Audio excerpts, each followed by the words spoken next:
Hello and welcome into another episode of Popcorn for Breakfast. We have a packed show for you today. We are reviewing a Netflix original film written and directed by Aaron Sorkin called The Trial of the Chicago 7. We are going to get you all caught up on big 2 weeks in movie news. And of course, we will wrap up with a Schoolyard pick, which in honor of The Trial of the Chicago 7, this week is Schoolyard pick of legal dramas. Let's do it.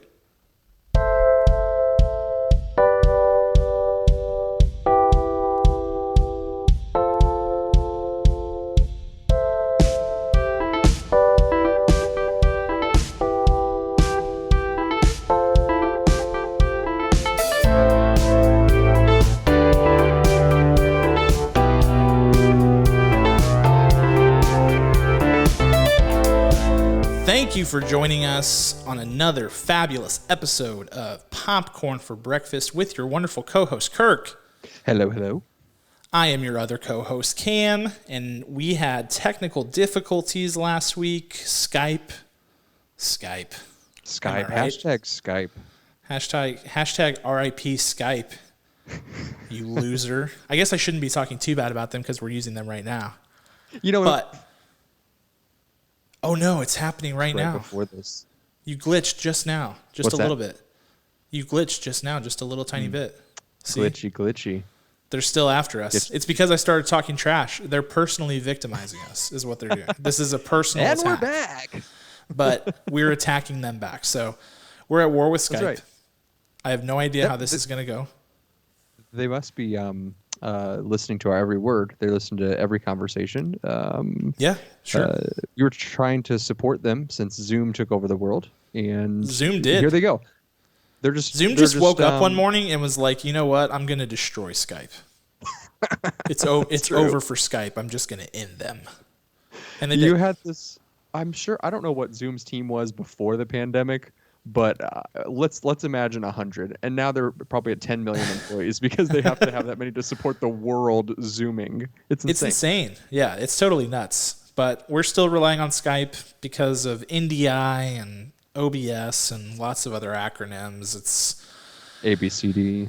It's all very technical. I don't like doing video. It's so obnoxious. It's like this whole other skill set that I had to learn that I didn't want to learn. I was like fine being blissfully unaware of it, but here we are. You act like you didn't want to learn, but you were reading passionately. No, don't psychoanalyze me. Reddit Kirk. forums, and you're like, "Oh, I found this really cool thing." And Out I was of like, necessity. "You obviously. sounded so excited." So don't imply that I enjoy this because I hate it. I don't need to imply it. Those are the words that are coming out of my mouth. Fine. Then be that way. No, okay, maybe I enjoy it a little bit. Maybe I enjoy it. It's like a puzzle, okay? It's like, okay, this was my own little personal therapy session. You were like, no, here are your tendencies. That's right. Yeah, thank you for the self-awareness, Kirk. I appreciate it. No problem. So yeah, Skype just totally chopped us down at the shins last week. We were raring to go. We were feeling lively, feeling energetic. It was Thursday night. Tomorrow was Friday. We were feeling it. It was ready to go. And Skype was like, no, not happening. Not happening today. Not happening tonight. It's over. It was cruel. It was a cruel joke. It was. But we are here now. And for those of you that are watching over video, no, I am not in solitary confinement or about to be interviewed by police officers in this purely white and gray room. This is actually where I'm sitting right now. This is history, Kirk. This is PFB Studios, as I'm calling it right now. Boom. This is a brand new studio, and it's actually hilarious to call it a studio because this room is waging war on acoustics as we speak. It's actually as if it was designed as the worst possible room for acoustics because right now there's no furniture in here. It's empty. It's just my desk and me. Mm-hmm. It has hard floors, hard walls, and a giant egress window for sound to just like kind of ping pong around in there. Yep. So yeah, it's an uphill battle right now, but you know what? We're here. We're going to get some soundproofing. We're going to get maybe some rugs. I don't know. Yeah. And we're going to make it into a legit studio. Ryan's going to help us do that. It's going to be amazing. Mm-hmm. Yeah, it's beautiful. It's beautiful in there. There's a picture on the Facebooks and the Instagrams. Go check it out. That's exactly where Yes, Cameron is sitting right now, it's right very this empty. minute. Yeah, people, whenever I do like work conference calls, they're always like, "What's happening?" I think one of these days I'm just gonna wear like an orange jumpsuit so that people like, "Oh yeah, I'm a felon now. I can still work virtually," they said, but Oh, I have to stay in here. you got to get it by Friday. That's your Halloween costume. Oh, that would be funny. This is not Oh, gonna happen. I'm too lazy for that. I'm too lazy. I'm gonna order But yeah, it right now on you know, parties. actually, I went at we had a so before pandemics ruined everyone's lives, we my wife and I would have a yearly Halloween party for me and my college friends, and we always themed it. And one year we did Harry Potter, and it was awesome. It was our best theme ever. Like we went all out on the decorations, Yes. and I was Sirius Black from The Prisoner of Azkaban. And so I still probably have that police like or the jailbird like jumpsuit with the stripes. I could probably Yes, rock that on Friday. absolutely. You should. You 100% should. That would be a good one. I also have a sign that says like his prisoner number and all that stuff. So and like the "Have you seen this wizard?" It was very elaborate. I think it's the perfect time to bust it back out. Could be. Are you doing anything for Halloween, Kirk? Are you dressing up? No, no. Much to my son's chagrin, Yeah. he. So Aubrey and I are like if it's for work and I have to dress up for work, I'm excited. I'll put a costume together. But No, as far let's back up there. If it's for yeah, work, you go all out. you go I've hard. personally witnessed it. You personally, Kirk. Yes. You go ham. I do. I try. What have I been? I've been what's the guy's name? You were the Red Baron Snoopy one Yes. year, and that was incredible. You had Yes, the I was. doghouse. I was like, what in the world? What's the guy from the Allstate commercials? Mayhem. Yes. That was a good one. That was a fun one. So yeah, I like to excite people with the really tricky, unique costumes. But as far as going like as a family, we're not on that level yet. Yeah. Some people have the time to do that. No, we do not. So my son would love for us to have like a full family costume, and I guess I'm just the stereotypical father disappointing him. So yes. You're fulfilling that fatherly disappointment. That's good. That's Just right. expose them to that early. It's better that way. No, yeah. So last year we had a '90s theme Halloween party, and we did a group costume. Was that last year? No, last year was celebrities, and we did not do a group Halloween costume. But when Marshall was first born, we did a Jurassic Park group costume, and he was yes. John Hammond, and it was hilarious because he's a baby, and babies and old men are like pretty similar in general. So that was pretty good. Marshall is convinced because he's Buzz Lightyear this year. Yes, And he has told me repeatedly that I am Woody, that I am being Woody for Halloween. And I was like, listen, bud, me and your mom, we're not dressing up this year. We don't have a party to go to. Like, we are going to dress up in coats and layers and walk you around the neighborhood. But I'm not going to be Woody. He thinks my wife, Jackie, is being Rex. Like, he's got this whole thing planned out. So talk about disappointment. That's going to hit hard on Halloween. I tell him every day. I'm like, hey, just a reminder. We are not dressing up for Halloween, okay? Saturday He's like, night, no, there's- yeah, you're going to be Woody. Like, Yeah. you're going to be Woody. Saturday night there's going to be a meltdown. It's like, all right, let's go. Where's your costume? Yeah, where's your costume? You're Woody. Yeah. We've told our kids repeatedly every time they ask, we tell them no. But they're a little bit older, so they get it. You know, just barely. But No, not my 2-year-old. He's like, no, that's happening. I think what we should do is have like all of the kids, so you and your siblings and all the married-ins go as something. It doesn't have to match the actual children, but we should all not tell anybody and then just show up when there's no pandemic all together, right? And then just be whatever that's supposed to be. I don't know what. Ooh, I like that. Maybe it's Scooby-Doo. Maybe it's the kids. It's Fred and all of them. But there needs to be something like that. That'd be fun. I like it. That'd be good for the kids. Mm-hmm. Yeah, and I think the main problem is that, not to be like kids these days, like an old man, but seriously, my son has everything at his fingertips. I think your Yes. kids are the same way. It's just the way of the world these days. Like my son was like, hey, Nana told me that when you were a baby, you used to watch Snoopy Come Home. And I was like, yeah, I did. I used to watch Snoopy Come Home. He was like, we should watch that right now. And I was like, we're not going to be able to find that. Punched it in. Boom, there it was. I was like, this is just dumb. He just thinks like anything in the world can be his. That's why he's like, no, you're going to be Woody. Like he's speaking it into existence because that's like how his world works. Yeah, it's like in Captain Marvel when she's choosing her suit colors on her little wristband, and she asks the little one, what's her name? Lieutenant Trouble. Lieutenant Trouble. She's like, oh, tell me, what color do you like? Beep, beep, beep, beep, beep. That's what he thinks you have. That you could just be like, Yeah, all right, no, I'm yeah, going he's to just be like- Woody today. Right. He knows no bounds. He's just like, oh no, this is not a problem, right? Like because I said it, it's going to be a thing. That's how things work. Right. So maybe this will be his first healthy dose of reality. And I'm happy to oblige.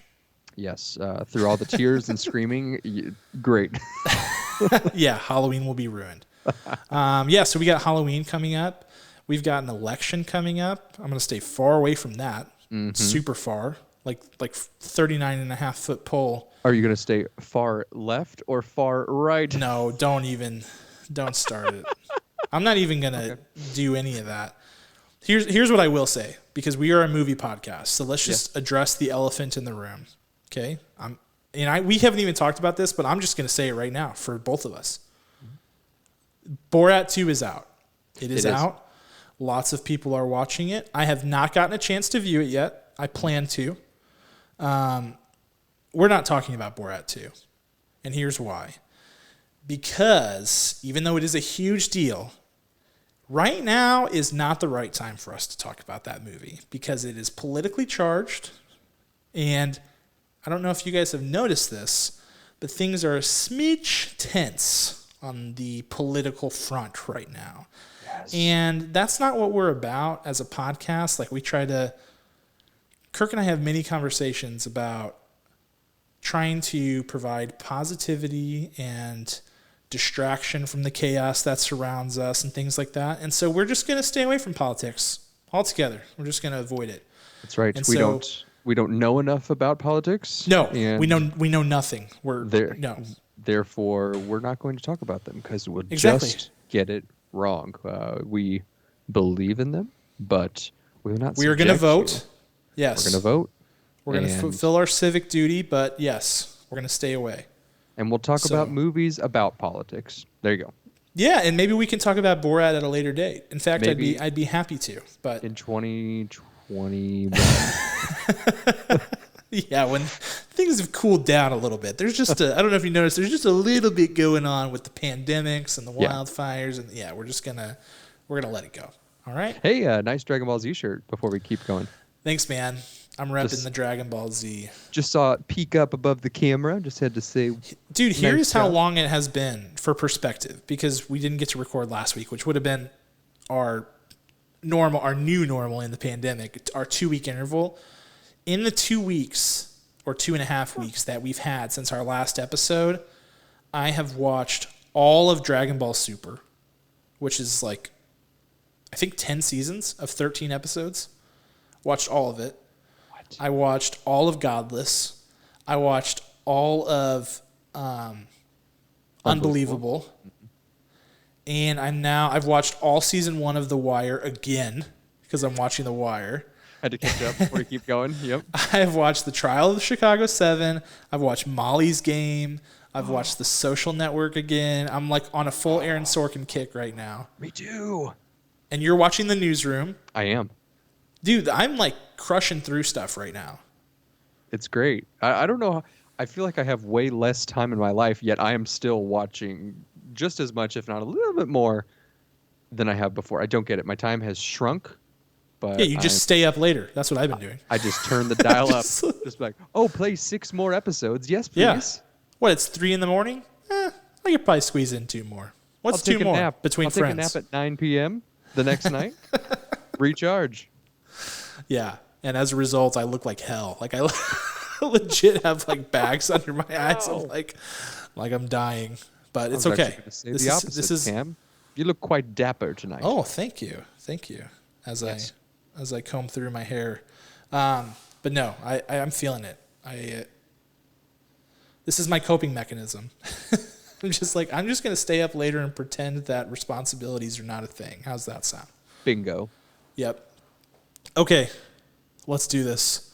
What's popping? Let's pop it up, because there are some things, Kirk, to talk about. Yes. First of all, and perhaps most hilariously of all of our stories, rest in peace, Quibi.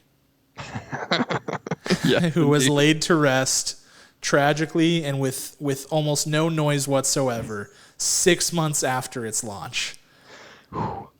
Kirk, do you have any parting thoughts for Quibi as we turn this page on this chapter of our lives and of content on the whole? Yeah, I remember, Quibi launched with 3 free months of their services. 3 free months. So they were only really in business for 30 days, and they spent so much money attempting to reinvent everything. Yes. Perhaps they could have done it with better content or different content. I don't know.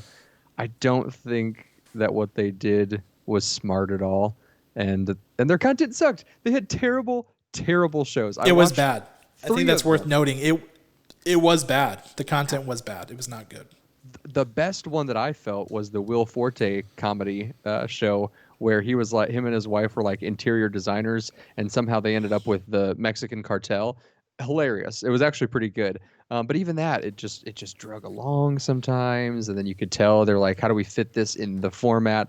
Not writing a story that would just work. I don't know. So it was just a flawed concept. It was just a flawed concept that people wanted short form content. I think people do want short form content, but only a specific kind of content. Yeah. Like the kind of content that YouTube provides. Like things that are educational, funny, things that are a little bit more down to earth, a little more grounded. I don't even know how to really quantify the kind of content that YouTube provides, but they don't want 10-minute episodes of a series, because that just is weird and it doesn't work. It requires all of your focus too. So Yes. like YouTube influencers, they're doing silly pranks, or they're singing songs, or they're opening gifts, or they're running a unboxing, podcast. reviewing stuff, or like talking about something that's happening. Yeah, you can, to your point, you can be watching it, and then if it's your stop on the subway, you can put it in your pocket and keep listening to it on your AirPods or whatever. It's like a very malleable, mindless sort of experience. Yep. And anything other than that has to be a half an hour. So Yes, because you need in a TV show, and even half an hour shows that deal with any sort of dramatic subject matter feel very short, because you have to have momentum and you have to have flow. And every dramatic show that I watched on Quibi was a disaster from that standpoint. It just never felt. It always felt awkward and strange. terrible. And they're blaming the pandemic, which is fine. They have to cover their butts, and they have to tell their investors something. But let's be honest, that thing just never had legs. It just never did. If anything, it should have been the best thing to come out of the pandemic, and it failed. So, Yeah. rest in peace, Quibi. Rest in peace, Quibi. Till we see you again, which will probably be never. Never. But it will be a fun thing to reminisce about years from now. I think it was funny before it even started. We all knew. We were like, oh, this is going to be terrible. It's going to crash and burn. And it predictably did. And now we all can continue to laugh at it for, years and years and years. Yes. So that'll be fun. Okay, now on to some real news. Besides Quibi, which was inevitable. Dexter is coming back in a limited capacity to Showtime. That's right. Dexter, which is a show that is widely believed to have one of the worst endings in all of television, is coming back for a second chance and for redemption. Yes. Kirk, are you a Dexter fan? I am. I've watched every episode. And so I've watched the first 2 seasons of Dexter. I did it a long time ago. Yeah. actually Jackie got spoiled on it on what happened, and so I stopped watching because I knew that she knew something, and so I didn't feel like I could watch it with her. Wait, do you know? Do you know what happens? I know now. I finally asked her. So yeah, and it wasn't that big of a spoiler. Actually, I was like, oh, I kind of wish I would have kept watching. But anyway, wait, are you someone who hates the ending of the show? Oh, it's terrible. Yeah, is it bad?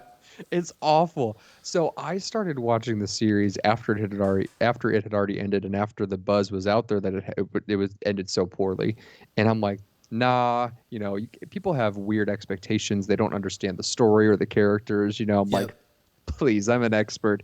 So I was like, I'm watching this. I love it. I'm going for it. And I get to the end, and I'm like, this stupid show. What were they thinking? I thought the exact same thing. When you have a resounding everyone hates you, like to that level, to that nth degree, it's really bad. Like it's a really bad ending. But I will say, even the last season is still good. It's just the final episode, maybe the last, let's say, episode and a half, terrible. Just awful. Yeah. Can't say anything worse about it. Well, it's been a good 10 years now, probably, since Dexter was on the air. Oh yeah. It probably ended in 2011 or 2012. So yeah, we're rounding the corner on that for sure. Yep. Yeah. So it's been a while. I mean, Michael C. Hall's coming back. He has to. It's he's the guy. He's the lead character. Yeah. I don't know. Are you excited about this as someone who watched the full show? Are you like eager for a chance of redemption, or have you turned your page on that? I am eager for it because there are roles that are just made for people, and this is 100%. This is Michael C. Hall. I don't believe I've seen him in anything else that I was like, good job, Michael C. Hall. I think other things I'm like, not your best, not your best. So I mean, if they can turn this around after this little 10-part series to go full force back into another run like Will and Grace did, Yeah, right. then let's do it, because I think they can easily fix what was wrong, how they ended, and I'm rooting for him. I'm rooting for Dexter. Cool. Well, that's exciting. I think a lot of people generally are pretty excited about that one, and it's good. Like we talk about it sometimes. Fan service is good in small doses. It's good to like acknowledge something and say like, hey, we're going to go back and do that. We have an opportunity. We have interest. People want to see it ending a different way, so we're going to go give them a different ending, and hopefully they get it right this time. We'll see. All right, next up, a couple of interesting casting stories in the superhero world, and just overall like good, interesting news stories in the realm of superheroes. First off, this dropped yesterday, Moon Knight. So there is a Disney Plus series, MCU series about Moon Knight, who's a very cool superhero, if I'm just giving my opinion. Just a very slick, cool superhero with a great look, and one that has a lot of style.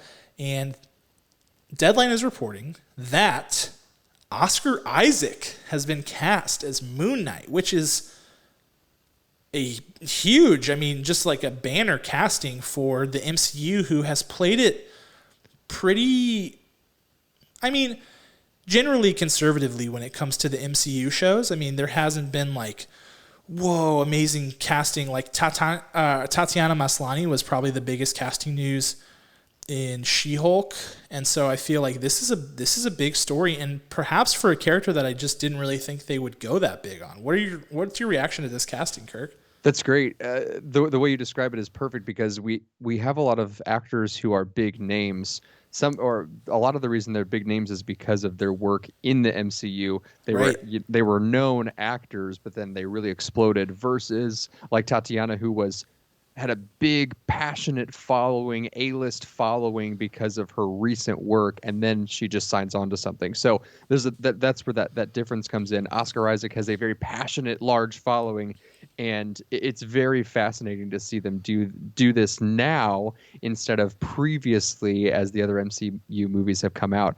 I think it's great. I still think that, Oscar Isaac, he should be a household name, but he's not. And I feel like this will introduce him to so many more people that don't understand the wonderful work that he's done and exciting things that he's done. They'll go back and watch all that cool stuff, unless they haven't seen Star Wars because they're living under a rock. And I've lost my train of thought. I just think it's very cool. It's a great introduction for people to him. But yeah, his star power and the star power that's been coming in with these new castings is super exciting. Yeah, it's interesting. I think I've always been the kind of person who holds Oscar Isaac in a bit of higher regard than the average person. I think just because I watched a lot of the films that he did when he was a budding indie film star, and Inside Llewyn Davis and A Most Violent Year and Ex Machina. He's done incredible things. He's a great actor. And then when he got cast in Star Wars, I was actually one of the people who was like, wow, that seems like a small-ish role for him. And even still, I think it finished off as a pretty small role for an actor of his caliber incoming. So I agree. I think this is an opportunity to expose him to more people because of the reach of the MCU is really unmatched in entertainment right now. Everybody is a part of it. It's a cultural movement. It is something that really defines, where entertainment is right now. So this will expose him to new people. It's an interesting character choice. And the reason I say that is I feel like he has the right. So for those of you who are not familiar with Moon Knight is a Deadpool-esque character in terms of his quips. He is witty, he is quick, he's a little bit vulgar for sure, and the Moon Knight comics are pretty violent. There's some language, things like that. He's not Deadpool in the sense of just pure humor, but he is a funny, sarcastic kind of character.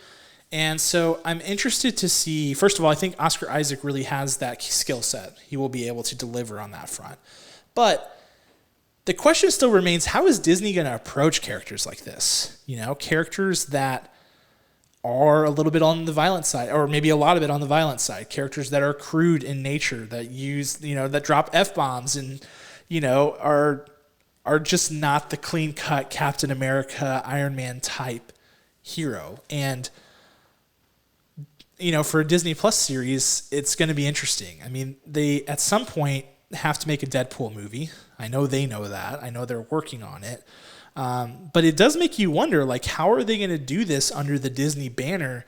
And maybe this Moon Knight show will be the first time that we see it. And if it's just straight nerfed down to PG-13, I think that's going to be okay. I think people will be upset with that. And they can figure out how they're going to cross the R bridge with Deadpool and kick that can down the road. But it is something to keep an eye on, I think, because Disney does have to figure out how they're going to answer for that. Maybe you just called it, Cam. Maybe this will be the first TVMA series on Disney Plus. On Disney Plus? Man, I just I don't know. I don't know that I see Disney Plus crossing that line on a platform that has Disney in the name. Mm-hmm. Maybe they go TV-14. Maybe they start TV-14. I think they could. The Mandalorian is TV-14, and it's a little bit grittier. It's not by any means... It's not graphic. It's not graphic. It's not Judge Dredd. You know what I mean? But it's a little bit grittier. It's got some violence. It's got, some subject matter. But it is a question of mine. And it's a concern of mine because the Deadpool movies, frankly, are good and would be worse as PG-13 films, in my opinion. Yep. So it'll be interesting to see. But my overall review of this casting is it's great. It's spot on. And I'm very excited about it, for sure. All right. Moving right along to more superhero casting news, more like recasting. Jared Leto, Joker, is back in the Snyder Cut. Which, this is such a curveball to me, man. This one hit me. I don't know why I was not expecting this because it's such a Zack Snyder DC thing to do, to just throw everything in the kitchen sink into this new cut of this movie. But honestly, the last thing that I saw happening was Jared Leto coming in to record new scenes for this movie. I don't know. I don't know, man. I don't even really know how to react to this one. What are your thoughts? Dumb. That's what it is. Did you text this to me, or did I find out when you put it on social? Because I feel like I had some words to say about how dumb this was. I think you found out on social because your reaction was pretty visceral. You were just like, no, why? Stop. You're basically the Michael Scott gif. No. Why? Like, was it contractual that they just like couldn't get out of that? Like, just pay him whatever he wants to make him not be the villain on screen. So again. I don't think so. Man, I'm at a loss on this one because there's a couple of there's a couple elements at play here. First of all, the only film that the Jared Leto Joker appeared in was the David Ayer Suicide Squad movie. Yes. That sucked. Yes. Terrible. And he got pretty limited screen time in that movie for a Joker. You know, Joker is a huge character, and he got pretty limited screen time. A lot of his scenes got cut. Mm-hmm. That movie got just totally rolled by critics and fans alike. And then they're remaking it as The Suicide Squad, directed by James Gunn. Jared Leto is not in that film at all, to our knowledge. And so this just feels like a really odd choice to like, hey, you know what? We should dig up the Jared Leto Joker for the Snyder Cut because he was not originally in that Justice League movie, correct? Unless I'm remembering it. You know, he was not in it at all. So This is just puzzling to me, and why? And also maybe they're going to kill him. Would you close the loop on that one? Bring him.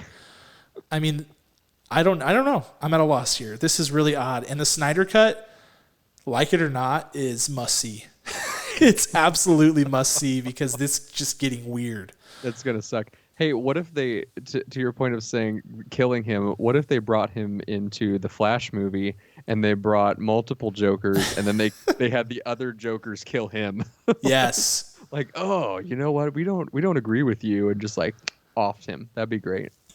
Well, yeah, and that would be amazing. I would pay any amount of money for that. I think it would be hilarious. But also, he like threw a huge fit about the Suicide Squad and his scenes being cut and wanting to play the Joker again. He threw a huge fit when Joaquin Phoenix got cast in the Joker movie. And the reason I say that is that if it got to the press, then that means he was making a point of it to get to the press that he was not happy with it. So this is odd. I don't know what DC feels they owe Jared Leto. I don't know what he feels he has left to bring to this character. It's just odd. It's just very odd. I think he just must have dirt on someone that is just astronomical. Here's the thing, though. Jared Leto like gets roles. You know what I mean? Like he's an Academy Award-winning actor, and he for a while there had his pick of the litter when it came to roles. So I don't understand like why this is something he's even interested at this point. And to me, it feels like DC is just like, the Snyder Cut is for all the crazy DC fans who liked the crappy DC movies, and so they're like, let's just crap it up. Maybe, I don't know. Like, because who is the Snyder Cut for?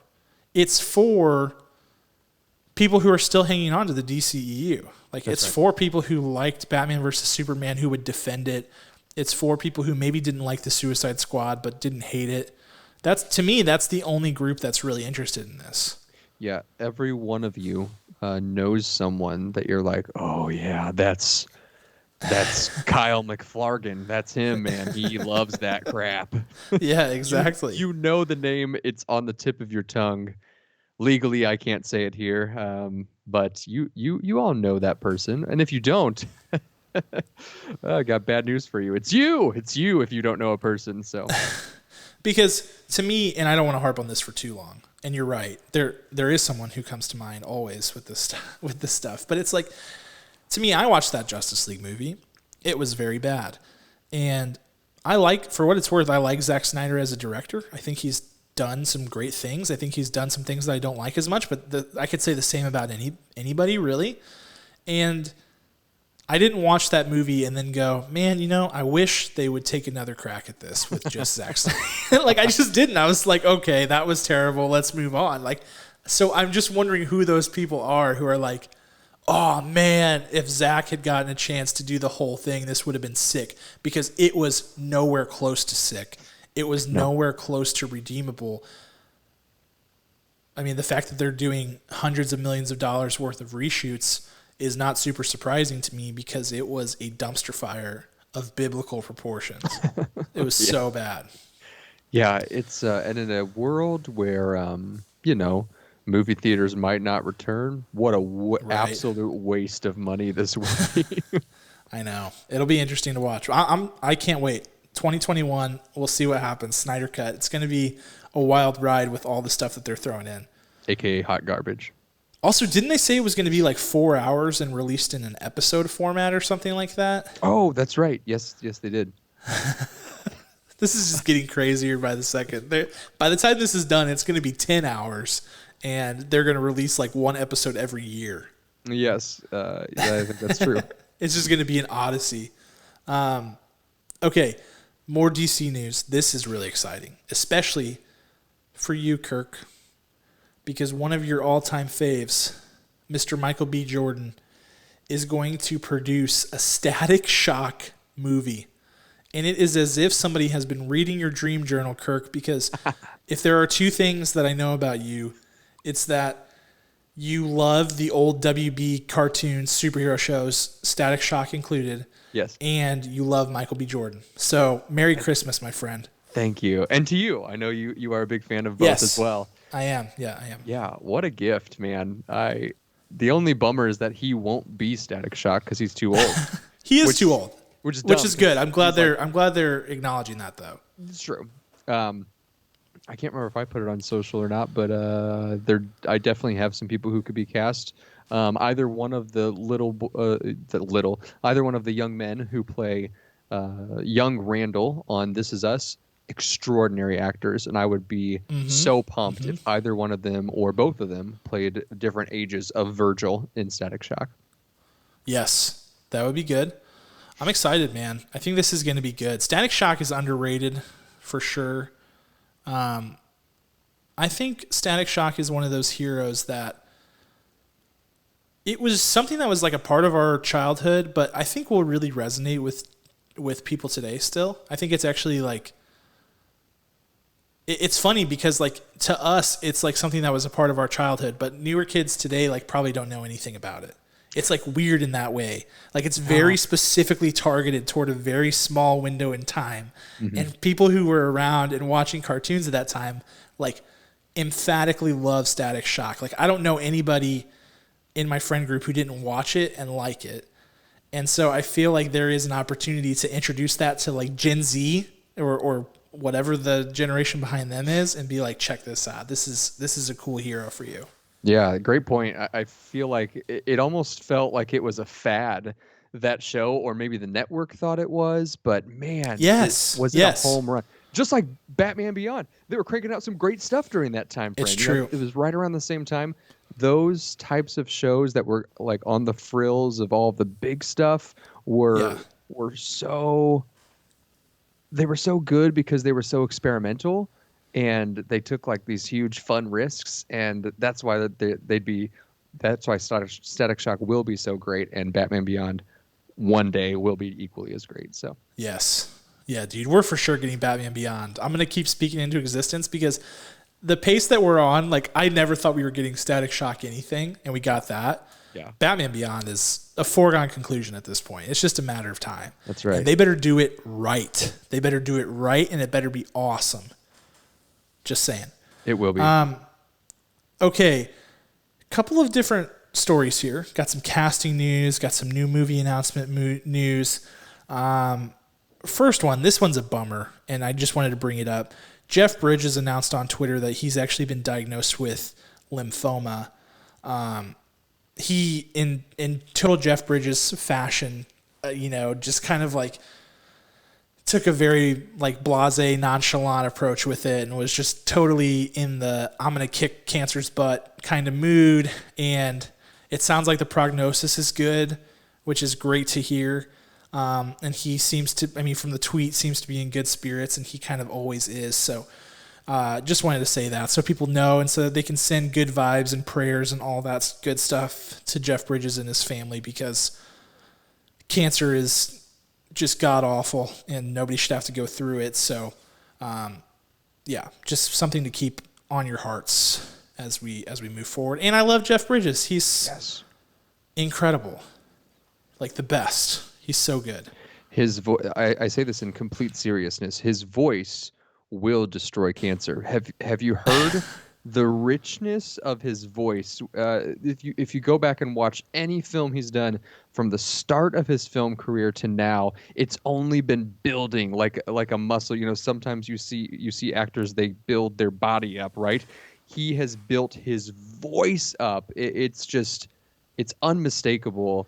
And yes, it's epic. If any voice could cure cancer, it is Jeff Bridges' voice. Just go listen to a clip of his Oscar acceptance speech. It was just like, this is his voice? This is insane. Give this him is every his actual award. speaking voice. Oh man, he just seems like such a good guy, and yeah, I think he'll get through it by his tones alone.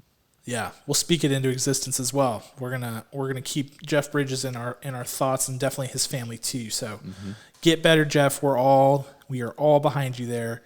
Some more movie and casting news. Gal Gadot, Wonder Woman, and Patty Jenkins, Wonder Woman director, are pairing up again to create a Cleopatra film. Which is an interesting role because it was last filled iconically by Elizabeth Taylor. That's right. Who had a Cleopatra film. Have you seen that movie? I've never watched it. Yeah, it's not good. I mean, well, here, let me say this. It's extraordinarily long. Yeah.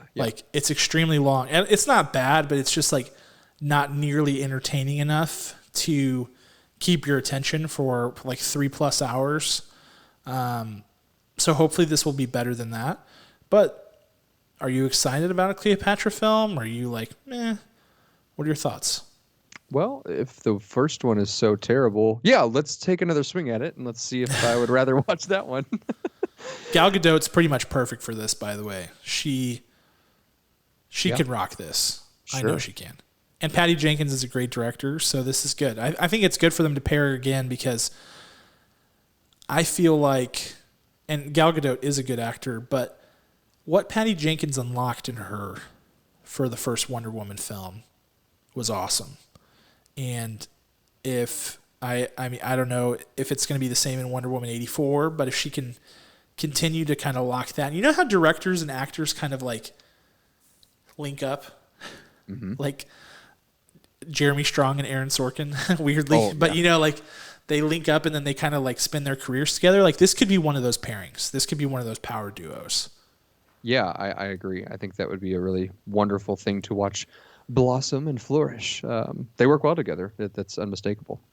Yeah. And speaking of more casting news and power duos, director David O. Russell, who is famous for directing The Fighter, American Hustle, Silver Linings Playbook. What else am I missing? Joy. One of his recurring stars and faves, Christian Bale, is pairing with him on a new movie, and that cast also includes Margot Robbie and John David Washington. Hello. Yes, that's big time. Those are big names and really, really good actors. The project is unnamed. We don't know what it's about. Mm-hmm. But frankly, Kirk, I'll speak for myself. I don't need to know. I don't need to know what it's about. If I could buy tickets now, I would. Yes. We'll see this movie in 2025, I think. And yes. The anticipation will kill us. Have any of these people overlapped at all, ever? Not John David Washington. He's fairly new on the scene. I don't think he's overlapped with Margot Robbie at all, has he? Not yet. And Christian Bale and Margot Robbie have not overlapped, I don't think. No. Unless you count The Big Short, and Margot Robbie was only in that movie in a bathtub drinking champagne, so I don't think that they never acted on screen together. Correct. Yeah. Yeah, I would say this would be their first run-in, like as if like in Thomas the Tank Engine, where all the tracks are coming and someone built it wrong, like like oh no. Yeah, they slam into each other. The perfect analogy. That's what's going to happen in this movie, I think. So I'm excited. I think this is great. I'm very excited and can't wait to see what it is. Mm-hmm. Speaking of power cast, we got a bunch of them, Kirk. Here's another one. Mad Max Fury Road is getting a prequel based on Furiosa. This is something we've known about for a long time. Charlize Theron's iconic character Furiosa. Charlize Theron slayed that role, and that movie is so good. And so they're prequeling it, and the prequel cast has Anya Taylor-Joy as Furiosa. Yes. And Chris Hemsworth and Yahya Abdul-Mateen II. Oh my gosh. That cast, dude, is stacked as well. Who is Chris Hemsworth playing? I don't know. Is he Mad Max? No. There's no way. I'm not even going to say that. There's no way. It can't be. No, I don't think so. I don't know. And Yaya, man. Oh, this is going to be good. It's going to be great. I think dude, that guy, we'll talk about Yahya Abdul-Mateen later. I know for a fact we will. That dude can flat act. Yes, he can. He is good. In the Trial of the Chicago 7, and of course Watchmen, probably his debut. Watchmen. Yeah. His character, Cal, is so good. He is so fantastic. In that show, I think one of the main things you walk away from that show with is like, who is this guy? Mm-hmm. He's incredible. Yes. But that cast is stacked. Though you have to mourn for the loss of Charlize Theron. It would have been nice for her to be involved in this in some way. I don't know how, but I feel like it would have been. Flash forwards, flashbacks, even if it was minimal. Yeah, she was even vocally bummed because she really enjoyed that character. So, yeah, Yeah, there's so many, like, you know how you get these stories whenever people just, like, own a role? You get these stories of, like, oh, man, they did this crazy thing. There are, like, all these stories of, like,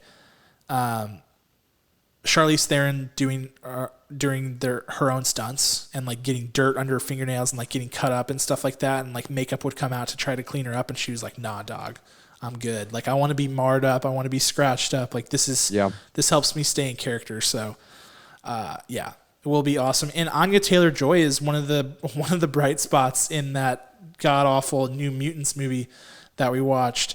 So I'm excited for her. She's actually getting a lot of play right now because she's in that new show on Netflix, The Queen's Gambit, about the chess, which a lot of people are watching. And she has been in a couple of other movies, and I think she's an up-and-comer too. So this is exciting.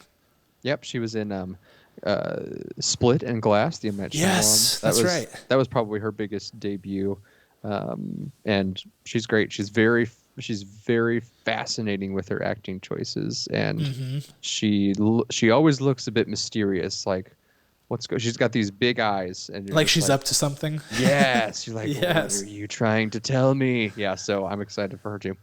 Yeah. Okay. This last casting news trumps all. This is the trump card. This is the one that really will knock you out of your chair. So I would suggest that you fortify yourself right now, wherever you're listening to this. I'm ready. Okay, so Adam McKay, who is a big-time director, has directed some good comedies like Talladega Nights and Anchorman and stuff like that.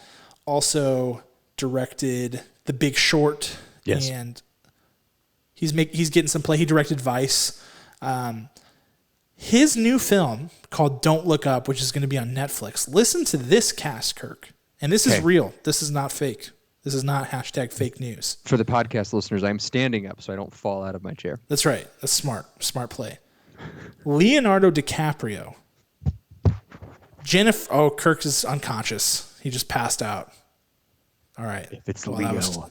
That was quick. Leo, it's me. It gets Leonardo DiCaprio, Jennifer Lawrence, Rob Morgan, Meryl Streep, a.k.a. The Goat, Kate Blanchett, a.k.a. the Junior Goat, Jonah Hill, Himesh Patel, Timothy Shamalama Ding Dong, Ariana Grande, Kid Cudi, Matthew Perry. This is where it gets weird. That's the cast. That's great. I'll take everyone but Kate Blanchett, please. I just don't like Oh, her. Kirk. You can go wash your mouth out with soap. How dare you? Nope, I don't like her. I don't like her one She's bit. the queen. She's the queen, okay? I know she played the queen in a movie. She's played lots of queens. Yes. She's played a queen many times. But Fake queens, real queens. anyways, everyone in that cast, minus Kate Blanchett, is the best. Really? And Kid Cudi over Kate Blanchett. Ariana Grande over Every Kate time. Blanchett. Matthew Every time. Perry. Kirk. Get real. Hey, Grow up. Matthew Perry, have you seen him in 17 again? He's just fantastic. Oh my. Yes, I have. I did. I did see that. But what is this cast, Kirk? And what is this movie going to be? I don't know. I have no clue. And if those, let me tell you, because The Big Short had Selena Gomez, and she was only in it for like, what, a minute, if that? Very, very Same short. with Margot Robbie. If any of these big names are that, if Meryl Streep's only in this movie for 1 minute, I'm going to send a, what do they call those? A glitter bomb to Adam McKay's house that just shoots glitter all over him, because that would be so unbelievably cruel. Yes. And he announced this himself. He put it out there. He was like, here's the cast of my movie. So this would be squarely on his shoulders if he pulls one of those. Yeah, I just don't. I can't see him doing that. Yeah. He's Dude, but the big thing here is Leonardo DiCaprio and Jennifer Lawrence are like top billed, Yeah, acting next to each other. And J-Law's on a bit of a dry spell right now. She hasn't had a big. We know what she's capable of, and she hasn't had like a big movie in a while. And whew, she's due. She is due, my friend. Her problem was she got like romantically involved with like that director guy. Was it Aronofsky? Oh, the guy, yeah, Aronofsky, Darren Aronofsky. Which is fine. I just think that sometimes when you have she was in those like experimental horror type, like auteur type movies like Mother and stuff like that. Yeah, which is great. Like, try things. You can't have a winner every time unless you're Leonardo DiCaprio. So yeah, once she That's pairs true. up with him, I'm sure that when you get on other people's level, like when you're the top dog in the game on top billing, sometimes you relax a little bit and you say, oh, I've done this before, I'm good. But then it's more challenging when you step up to people, vets of the business, who never slow down and never slack off. So that should be good for her trajectory and momentum. And she's incredible. She's so good. Yes, She's such she a is. good actor. It's insane. I think she needs this little boost, which would be great. Yeah, let's put her next to Leo. Let's light the fire. It's going to be wild. I can't wait. Leo. Okay, last thing. We got a Raya and the Last Dragon trailer, full trailer. Would you call that a full trailer? Was it a teaser? It was like the first trailer from Disney Animation Studios, starring Kelly Marie Tran and Aquafina. What's your take on this trailer, Kirk? Looks fun. The first thought I had was Degrassi. I thought of Cassie Steele getting Poor Cassie Steele. removed from the main role. I was like, ooh, like what happened? Awkward. I still want to know more details on that, and I can't find it anywhere. We'll get it in the Cassie Steele autobiography 10 years from now. It'll say Cassie Steele, whatever it takes, is going to be the title of it. Love it. So I want to know those details. So my mind was clouded with that, not going to lie, because I'm a huge fan of Degrassi: The Next Generation. But I will say I thought the trailer was fun. I thought it was unique enough. It looked a little DreamWorksy, so that was kind of off-putting. But ultimately, I think I'm gonna enjoy it. Yeah, it'll be interesting. I don't know why I was like expecting music. I hope it's not because it's just like a female protagonist, and that's kind of what Disney Animation Studios does. I don't think that's why. It just like kind of looked like a movie that would have musical numbers. It looks a lot like Moana to me, just in like the art direction. The color palettes are totally different.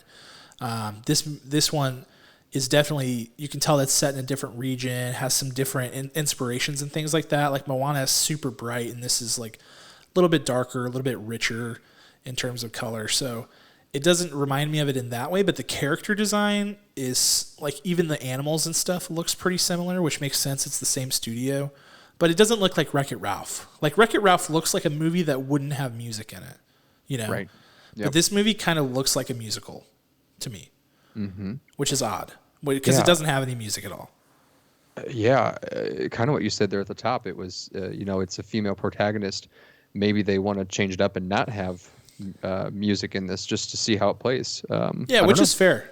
Yeah, it'll be interesting. I'm excited about it. Disney Animation Studio they've been killing it ever since they kind of reorged. I feel like they've been slamming it with all of their movies, like obviously Frozen, Moana. The Wreck-It Ralph movies, I think, are pretty good.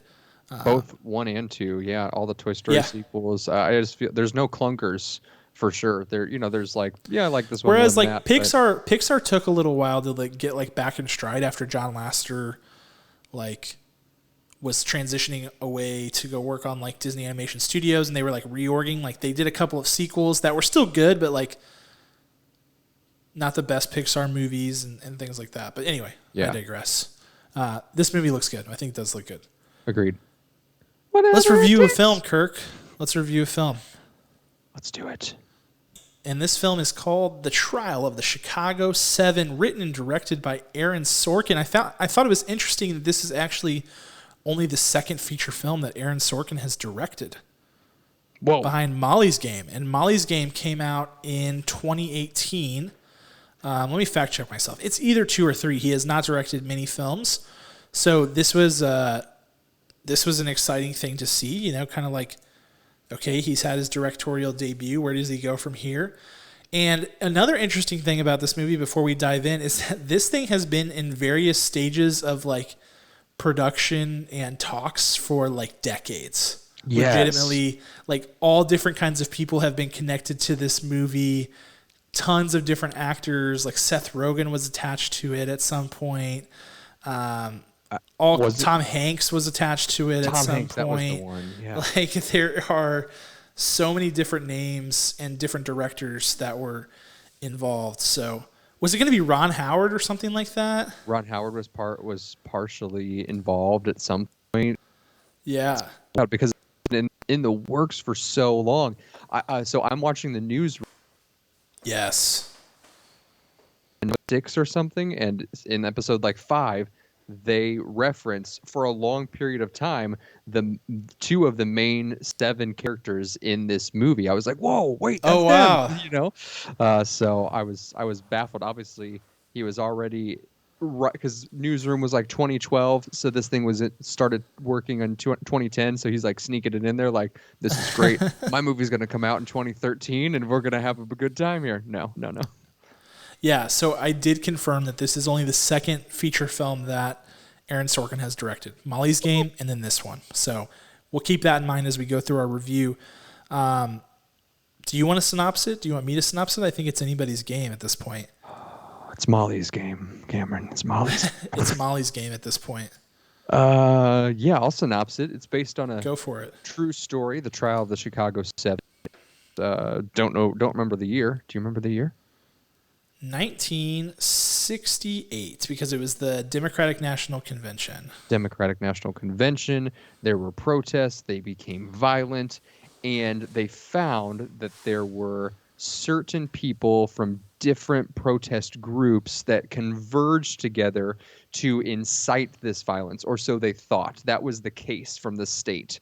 Right. That these 7 kind of 8 people came together, and they brought everyone to the convention in order to cause chaos, to cause violence, unrest, civil disobedience, the whole gambit. And so, how timely that we have this film drop when those very same things are happening in 2020 that were in 1968.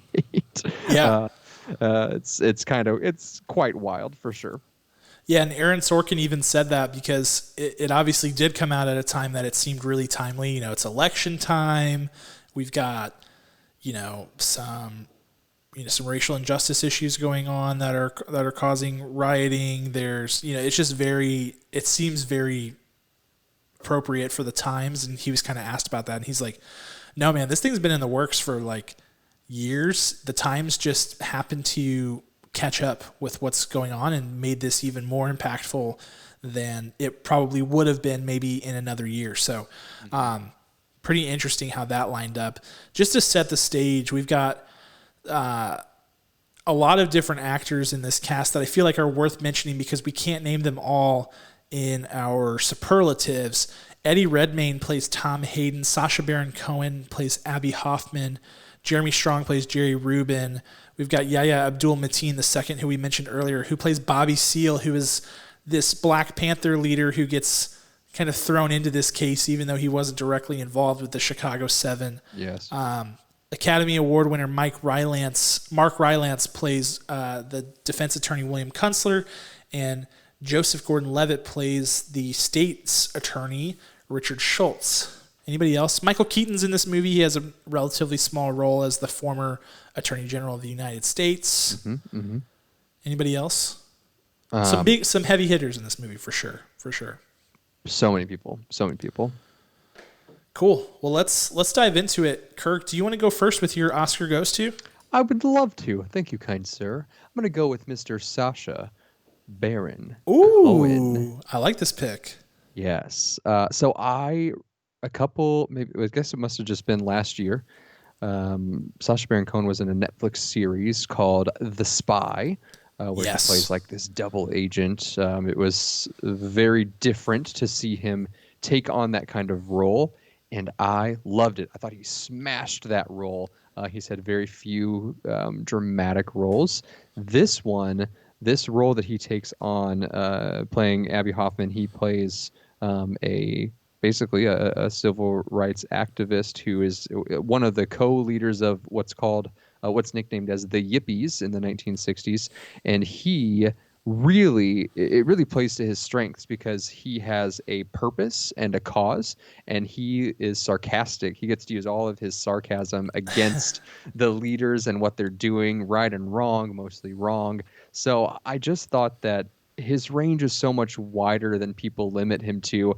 Like him or hate him as Borat and Ali G, and any other role where he's played kind of a gross out comedian, which is really, he's playing the part of the archetype, the clown, if you think about that. So it's really great if you see him in this, and if you see him in The Spy. I just thought that he was a rock star in this. Yeah, that's a good pick. Sacha Baron Cohen, I don't think people realize, is just incredibly gifted as an actor and as a performer. He has, honestly, a lovely singing voice. He's great on the stage. He's great in front of a camera. He is just multifaceted and incredible. And I think that just because he does like the silly, like hysterical type of comedy that's way out there, people kind of demote him to that, but he's really gifted, and it was nice to see him in this element where he got to shine, like you said. So that's a good pick. For my Oscar, I'm giving it to someone who's already won an Oscar, Mr. Eddie Redmayne, who played Tom Hayden, who is sort of, it's hard to call him the main character, but he's the one who drives a good portion of the dialogue in this movie and a good portion of the plot. Really loved what he did with character choices for this. He felt like a very real person, and he was not at all like himself, in my opinion. So that was what was really interesting to me. Like, he is a method actor of sorts. He really lives with the character whenever he does a performance, and the micro, like, not expressions, but mannerisms, and even the way that he walked, the physical acting, his facial expressions, it was almost like he transformed into a totally different person, which is crazy to watch. It's sometimes so hard to separate someone from who they are and their celebrity, but it was not hard in this case to do that with Eddie Redmayne, and I find that he's often in that boat. He's obviously an incredible actor. Hasn't gotten a lot of good roles lately, so I was glad to see him in this because I really do just think he's fantastic, and he owned this, man. He was really good from start to finish, so definitely have to go with Eddie Redmayne as Tom Hayden. Yep, I personally think him in Jupiter Ascending was way better than this, but Big Jupiter Ascending guy, Kirk. yeah, he was way better than that. But you're right, man. He is literally a shapeshifter. He is very smart in paying close attention to the physical aspect of a character. Because if you look at every person in your life, some of the best jokes when you're making fun of someone behind their back is that when you're kind of exaggerating something that they do, whether it's with their speech, but a lot of the time it's how you stand and a motion that you make that the person makes. So that kind of study of a person, they're A+ in my book. That's something that I love about actors, when they really touch base on how a person stands and moves their eyes and nose and mouth. It's Well, yeah, hard. and his speech pattern too, man. His He changed speech it. pattern was so interesting. It was familiar. Like, it was almost like you could be like, man, I know somebody who talks like that. And he captured every little micro portion of that speech pattern. It was so insane to listen to. It was absolutely insane. So he was truly brilliant, in my opinion. Yep. Let's move on to Scene Stealer. Who shocked you or knocked your socks off in their limited time on screen, Kirk? Yahya Abdul Mateen II. Yeah, buddy. You know him from Watchmen. We said it at the top of the show. What I liked about Watchmen is he basically gets to play two characters in that show, and at times in that show he's a little bit limited in staying stoic and staying like this pure-minded being with who's like all-knowing. So what I liked about this is that he got to explore a real full scope of a person, and like I say all the time, he did it with flying colors. It was really remarkable to see what he did in every scene. Every scene was just a little bit different. He really mapped out his super objective for the film and really pinpointed all of his individual minor objectives throughout. And just, in acting, you don't act a feeling, you act an action. So instead of be sad, you need to attack. Maybe you're actually angry. Maybe your anger is motivating that. So you could see action in every motion that he did, and I just loved watching him. Yeah, it's a great call. He was my pick too. He was my pick, and there were a lot of options. I mean, I read the cast earlier. There were a lot of options, but for me, it had to be Yahya Abdul Mateen II. Something you hit on in this movie, because of the situation that his character finds himself in, he spends most of the movie very angry. And what I loved was that it wasn't always the same anger, and he didn't have a ton of dialogue, but the way that he would convey to you the exact thoughts that were going on in his character's mind by the way that he expressed his anger or his seriousness was really impressive. And actually, there were more than a few scenes where he gave me goosebumps, but in particular, there is a scene where he's talking with Tom Hayden and William Kunstler in, like a holding facility, and Bobby Seale and Yahya Abdul Mateen, I guess, both are choosing their words very carefully. They're not saying a ton. They're like listening, and then he delivers, a couple lines back. And man, that is the true definition of a scene stealer. In that scene, this movie has a couple of different messages and themes that are going on, and he owns one of them completely and solely by himself. Mm-hmm. And in that moment, he delivers sort of like the finishing blow, like the hit home moment of that theme, and he does so just extraordinarily well. So he was my pick, and he's continuing to get cast in more things. This is why. He's an incredible actor, and he's going to continue to blow us away for years and years to come, hopefully. Yep. So stay tuned for next week's episode when he wins the Oscar again. Yeah, absolutely. Okay, let's move on to Showstopper, Kirk. What notes do you have for Mr. Sorkin? What things did he do well? I have one word. This was so simple. Pacing. That's it. His pacing is incredible. He's only directed 2 of the many films that he's written, and the pacing is always perfect in every one that I've seen. And it's exceptionally better when he gets to be behind the camera. Molly's Game did the same thing. Incredible pacing. It never slowed down, and when it did, it slowed down on purpose and not too much. I've stressed so hard, even just last week on what was it, Enola Holmes, right? Or last week, where the pacing just like hits this strange plateau. Pacing is so important. Building the momentum properly. He is a story sculptor. I love you, Aaron Sorkin. Yeah. So I'm gonna take. Mine's very similar to yours. I called it momentum. You called it pacing.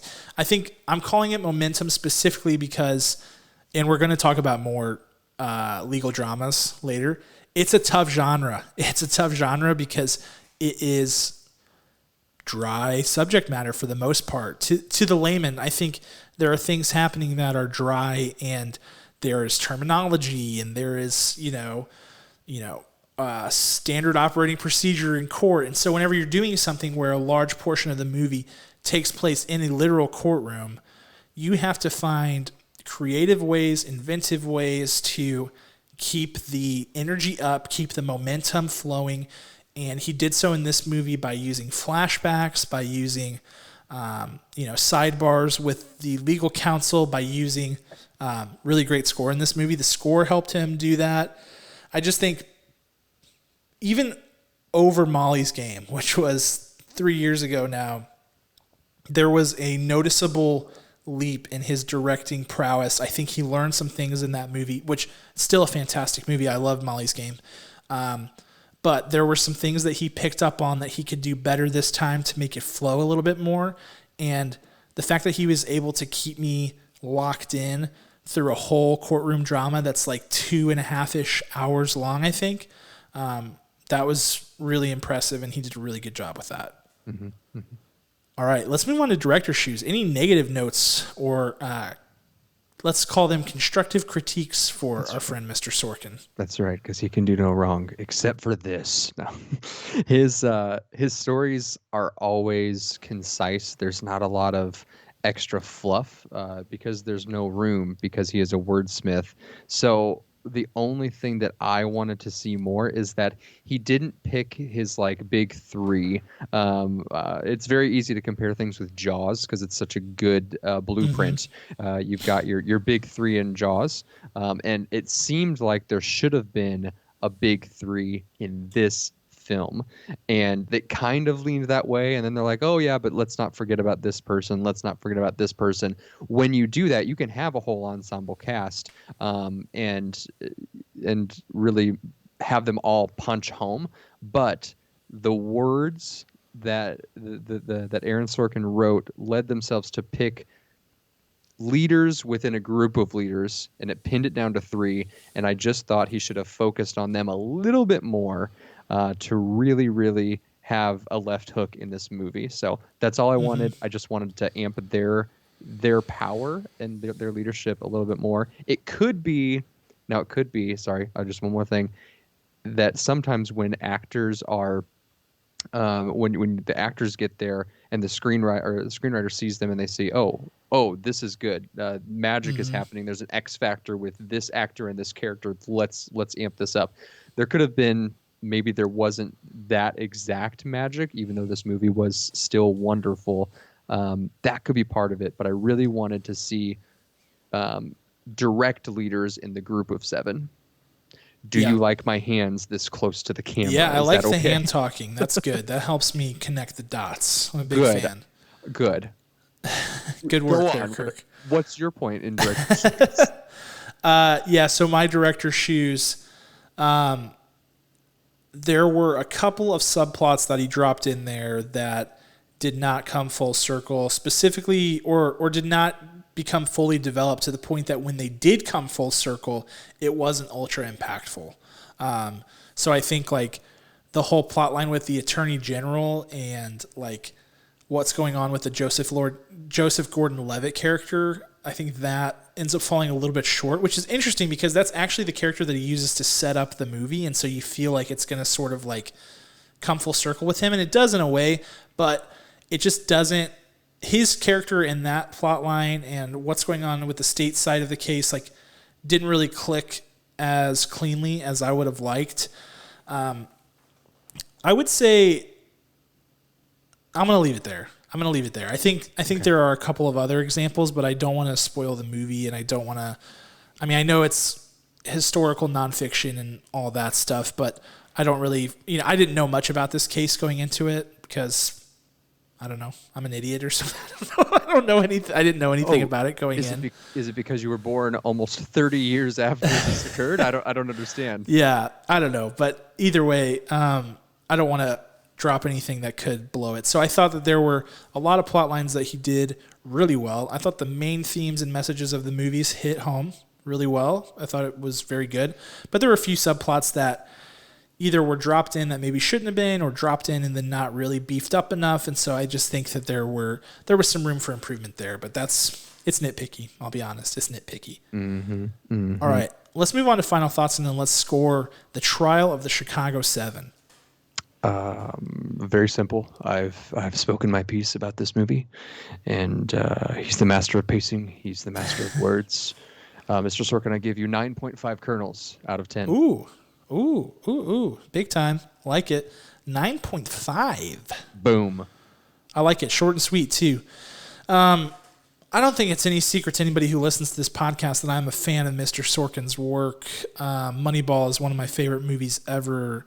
The Social Network, I think, is brilliant. I've watched The Newsroom. I've watched The West Wing. I think, he does a good job. I would say the main critique of Aaron Sorkin, and it's a fair one, no doubt, is that he uses the benefit of hindsight to make his characters' conversations more witty and more impactful, and he uses it, in the case of The Newsroom, to make them sort of like all-knowing in a way, like they have the ability to see the future, which is cool, because if you're making a movie about something that's historical, you do want to leverage that, and you do want to make it cool. We know that these guys probably weren't as quick-witted. Maybe they were, as Mr. Sorkin leads them to believe. But what I'm getting at is that I think in this movie, he actually reined that in a little bit more than usual. He seemed slightly more disciplined on that front. The characters felt more real, and while they were quick, and while they had retorts that were ready to go and really clever dialogue, it didn't feel quite as Hollywood as it does in, say, Molly's Game, for example. So it didn't feel like, look at me, I'm Aaron Sorkin, look how smart I am, look how good I can write, which sometimes it can come off that way. But like I said, big fan. All of that is to say, I thought the movie was good. I thought there were a couple of things, like I said, in my director's shoes that didn't catch my attention or reach the bar that I would have expected from him. It's a little bit nitpicky, but I'm dropping him just short of 9.0. I'm putting him at 8.9 out of 10. This is a movie that you definitely must watch, especially in 2020, with it being sort of like a dead movie year. It's very, very good. I don't know how the Oscar situation is going to pan out, but if I was picking Oscar nominations right now, this one would be nominated for Best Picture based on what I've seen. Yes. And yeah, it's very good. 8.9 out of 10. Gorgeous. All right. Let's move. Thank you, sir. Much appreciated. Let's move on to our Schoolyard pick of legal dramas. We started off saying courtroom dramas, which is a very small genre and leaves you with a very small subset of films, some of which are not very good. So we changed it slightly to legal dramas, which is a movie that has a large legal component to it. And I mean, well, I'll just say it. One of mine is kind of not a drama, but it's in there. Okay. I'm just saying that. So let's get down to it, Kirk. I actually get to go first. Dang it. Because you synopsed and you volunteered to synopsis. You've done this yourself. Fine. I have the high ground. I'm taking The Social Network. How dare you? Sorry, Kirk. I know that one hurts. How dare you? I actually just watched this movie the other night. I watched it before that, like, pretty recently. Like, I've watched it a couple times recently. The thing that I was just talking about with Aaron Sorkin kind of like making his characters really quick-witted and sometimes almost unbelievably quick-witted, in The Social Network it works because they're all like geniuses. Yes. So you're not like blown away by the conversations that they're having. Like, all these kids go to Harvard, and one of them like made the largest social media monster company in the world. So it really works there.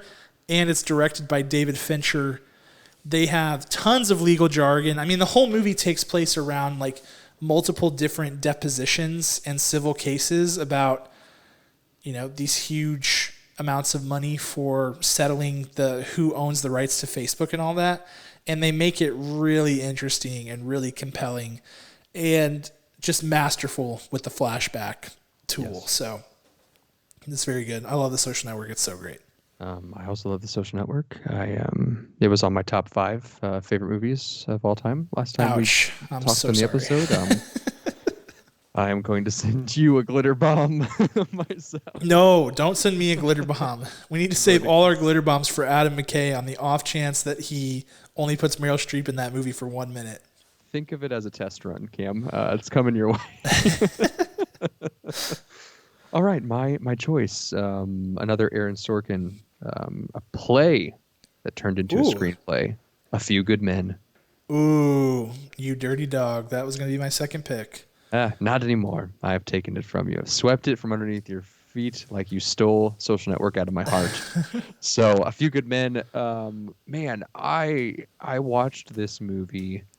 I kept catching it on TBS, and then I told my parents, I was like 11. I said, hey, I need to watch this movie. It looks really good, and it seems important. And they're like, okay, yeah. So they let me rent it from, I think, like the grocery store when they had movies in the grocery store rentals. And man, so iconic, so powerful, so good. And that's got a cast, right? I mean, you've got Tom Cruise. Yes. You've got... it's got iconic lines. You can't handle the truth. Oh, there's so many. You need me on that line. It's so good. That's one. If that pops up on TBS, I will watch it to its full end. I'll watch all the commercials too. So, A Few Good Men for the win. Good pick. Man, that was going to be one of mine. You dirty dog. Uh-huh. I'll pick one that I watched pretty recently and I thought was incredible. 12 Angry Men. 12 Angry Men. This is a movie that takes place in one room. It's a juror's room. They're convening. It's very interesting. It's an iconic film. Really great acting and performances. Really good through line. I think the sort of like main theme and the main driving message is something that has been copycatted a few times or paid homage to in modern films. There are a lot of times where I'll be watching a movie now and I'll be like, oh man, they got that from 12 Angry Men. Like that's the same story. It's the same plot line. It's really good. It's talking about a movie maintaining momentum with dry subject matter. Like 12 Angry Men literally takes place in one room and they have to keep the momentum up, keep the pacing up, and they do it. It's pretty impressive and very much worth a watch, even though it's an older film. Yes. I should say especially because it's an older film. Yes. Jack Lemmon. Yes. Is it Jack Lemmon? Oh, no. Yeah. Is it? Right? Or is Don Lemon? Is it Fonda? Is it Henry Fonda? Henry Fonda. That's who I wanted to say who it was. Juror number 12. I'm terrible with older... Yes, he's juror number 12. With old white men? Was that what you're having trouble with? No, with older actors. I am so bad with their names. I'm just like, yep, that sounds like an old person's name. I love both of those actors, but yes. No lemons in that movie. Mr. Fonda? Yeah. Henry Fonda is in there. He's juror 8, though. Oh. Yeah, right. He's kind of like the main juror, though. He's the guy who drives the whole... That's right. I thought he was 12. Never mind. You were like juror number 8. I think we heard about your story at some point along our history of the podcast. Yeah, it's true. Where I was... You convinced, hey, everybody, let's talk about... what's the phrase? Oh, the letter of the law, man. Yes. That's what I was talking about. Yeah. Innocent until proven guilty. Reasonable doubt. You were juror number 8, and so I love that movie. I love it. I have to say that whole experience terrified me. One of my biggest fears, one of my college buddies, Jake, one time was like, my biggest fear is being in the wrong place at the wrong time, like getting convicted or like getting tried for something that I didn't do. And it never hit me until he said it, but I was like, yes, that is terrifying. First of all, because I get very defensive all the time. And so if I was ever accused of something I legit didn't do, I would sound like an insane maniac. And now my new fear is because I was in a jury room for a guy who clearly was not proven guilty by the evidence. I mean, not even close. Mm-hmm. And like 6 out of the 12 jurors that were there were ready to book this guy. And I was like, holy crap. If it was not for like me and 3 other people in that room, it would have been an interesting day. Man, scary stuff, dude. I mean, I like the U.S. legal system, but holy crap. Yeah, man. Stay in school, because that's the only reason that guy was able to get off. I'm telling you, man. I'm telling you. My next pick, and we're running out of picks, is going to be Aaron Brockovich. Dude, I think we're fighting over the same 8 movies, and we're going to get down to 2 movies at the end, and there's going to be nothing left. Yeah, man. Okay, go ahead. I feel like when I was younger, I accidentally walked in on my parents watching Aaron Brockovich, and it was like bleep, bleep, bleep, bleep, bleep, bleep, I was like, oh wow, you just you're like, I was like a weird, like a little turd 11-year-old. They're like, I'm gonna go watch and listen to the F words, and I think that because I was so scared of the yelling of my parents that I didn't watch it for 20 more years. I probably watched it last year, and man, is it good? Man, yes. Does Julia Roberts just smoke that role? All around well structured. Can't believe it's based on a true story, and that woman is alive today. Like, it's crazy. So Aaron Brockovich all the way. It's one of those movies that it's a story you have to like too, because it's like the story of the underdog. It's like anybody who is like a cog in the wheel can make a difference, And I think that's why it resonates. It's kind of like the American dream. It's like, you're never too small. You always matter. It's a good one for that reason. That's right. It's so good. All right, my next one, I'm going to take Michael Clayton. Cool. Yeah, Michael Clayton is very slick, very smooth for I don't know, man. I don't know how to describe this movie. It almost has like a spy, noir type feel to it. The opening scene of that movie is very cool, and George Clooney emanates cool. So the whole thing, the subject matter could be dry if you were just reading it to somebody and saying here's what we're trying to do in this movie. But it's done in a very slick way, and it's well directed. I think it was nominated for some Oscars. It was. Yep. I just liked it. It was one of those movies I just had heard the name many times, but had no idea what it was about. And I threw it on one night, and I was like, "Oh, hey, I'm totally here for this." So definitely Michael Clayton. Beautiful choice. That was not on my list, only because I haven't seen it. Thank goodness.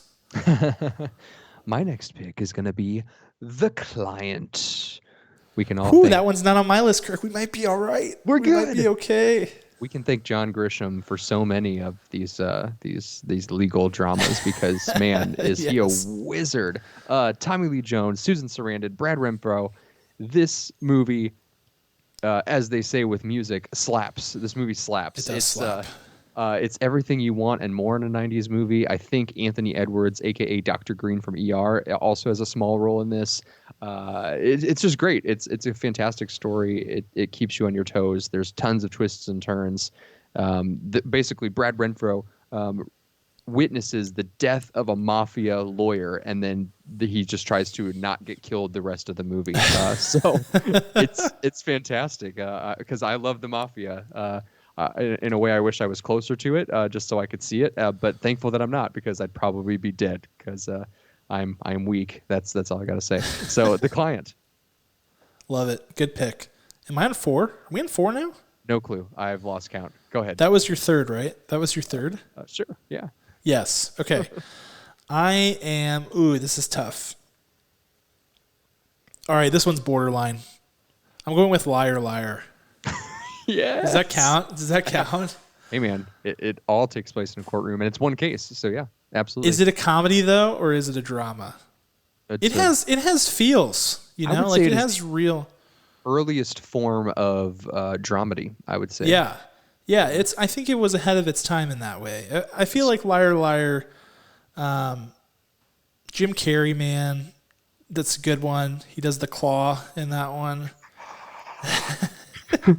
This was when he was like totally in his prime, Yep. just killing it. And this movie was great. It's got everything you can need. It's got laughs. It's got heartwarming storylines. It's it's about how lawyers lie all the time, which is great. Mara Tierney.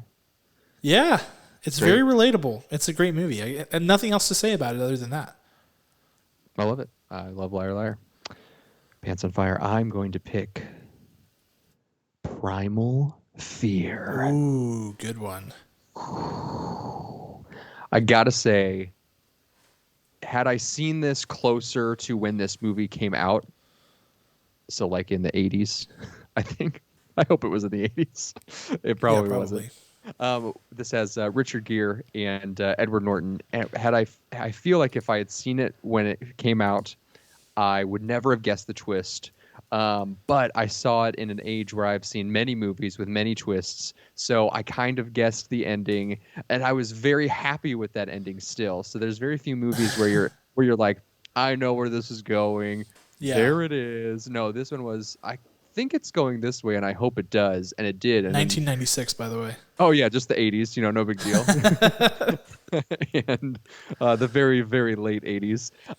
The twist on this and the payoff for the reveal, excellent. Money. So since it was made so long ago, I don't want to ruin it for anyone. So go watch Primal Fear. I've not seen it. I've not seen Primal Fear. Well, though I love Richard Gere. Here's what happens, Cam. You ready? Well, now I know there's a big twist. And it's one that you could have guessed, and that's going to keep me awake at night. I'm going to text it to you. No, don't do it. Don't do it, Kirk. All right, my final pick. I am going to go with Just Mercy. Hey-o. Yeah, a recent one, Just Mercy. I really like this movie. You already know my thoughts on this movie. I'm not going to bore you with the details. If you don't know my thoughts on this movie, you should go back and listen to our episode about Just Mercy. How about that? Spoiler alert, I really enjoyed it. I thought Jamie Foxx was incredible. I thought Michael B. Jordan was really good. I thought everybody. Isn't Rob Morgan in that one too? And O'Shea Jackson? Maybe. Yeah, Rob Morgan's in that. He's the shapeshifter. Yes, he is. I mean, he's not a shapeshifter in the movie. It's not a sci-fi movie. But Rob Morgan himself is capable of shifting his appearance to look like anyone. He's incredible. So, yeah, Just Mercy. I love it. Love it. Yeah. My final one is going to be... This is a tough one. Yes. Because it's between Tom Cruise and Matt Damon. So that's just not fair. Oof. But I already have Tom Cruise in one of mine, so I'm going to give Matt Damon his day in court, Cameron. I'm going to give him... Oh, man. Oh, we just lost all of our listeners. It's over. Yeah, it's over. The episode's over. Just quit. The followers are running away right now.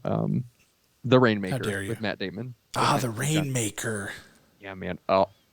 Shout out John Voight. John Grisham. John Grisham and Aaron Sorkin own this market of content and stories. So really, we have to thank them. Otherwise, we would have no courtroom dramas. That's true. And where would we be without that, Kirk? We wouldn't even be doing this Schoolyard pick right now. It'd be a very different world. I don't want to live in that world. My sixth pick. No, I'm just kidding. I'm done, right? We're done? Yeah, I just have an honorable mention, and it's not Me too. really... Oh, good. Let's say it on three. 1, 2, 3. To Kill a Mockingbird. You didn't do it. You didn't do it, Kirk. What in the world? I left you out to dry. No, mine is not actually a full movie. It's just a scene from a movie. What? So, yeah, what is it? Earlier you mentioned Matthew Perry, and I felt like that was just serendipitous because I wrote this down, a week ago when we were trying to record this. I wrote down the scene from 17 again at the end.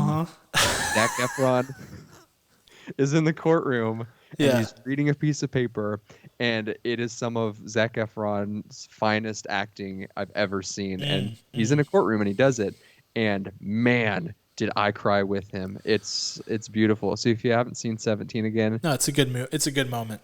Go watch it right now. There's something wrong with you if you haven't seen it. It's a beautiful piece. I feel like lots of people have seen. that's like a rite of passage movie as well, right? It is. It's so good. It's basically big, just for or 13 going on 30, or yeah.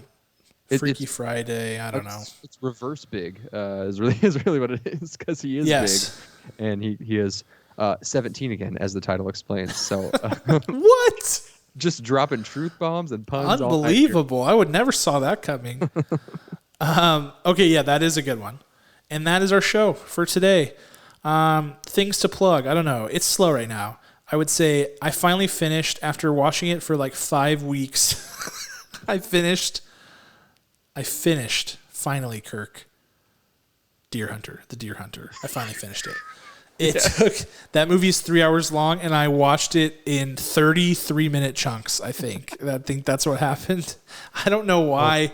You know how it is. When you have young kids, like, you don't get to just watch R-rated war content all the time. And, Jackie is never up for that genre of movie. So it's just me on my own. And so I had to squeeze it in where I could. Also, you'll hear about it in my review that comes out later this week. But, like, the first hour of that movie is excruciatingly slow. For good reason, but it is extremely slow. So it's brutal to get through. Anyway, I watched it. So that blog is coming later this week, hopefully. Excellent. And The Mandalorian comes out on Friday, Kirk. The Mandalorian Season 2 is back on Friday. We've had some inquiries about potentially doing a Disney Plus group watch. We have? We have. This is great. So we might do that. Keep an eye on social media. I don't know. I think the group watch, you can only like send emojis to each other, so I don't know like how worth it is to do that. But we'll try to figure something out. We will have some exciting stuff going on for The Mandalorian, even if it's just us posting about it and talking about it, next episode. So stay tuned for that. We will be watching with you all on Friday, whether in person via the group watch or I should say virtually via the group watch, or in spirit. We are with you. In our hearts. That's right. And the force is with you as well. Ooh, that's majestic. Chef's kiss. Mwah, it's beautiful. Anything else to add, Kirk? Or should we get out of here? It's after midnight. After midnight. You know that song by Eric Clapton? We gonna let it all hang out. You know that song? Yes, I do. Yeah, yes. After midnight. Anyway, on that note, we will give a special thanks to our executive producer, Ryan Spriggs, and our original music is by the group Rhetoric. Check those guys out on Spotify, Apple Music, and anywhere else, and we will talk to you guys probably in 2 weeks. Don't do that.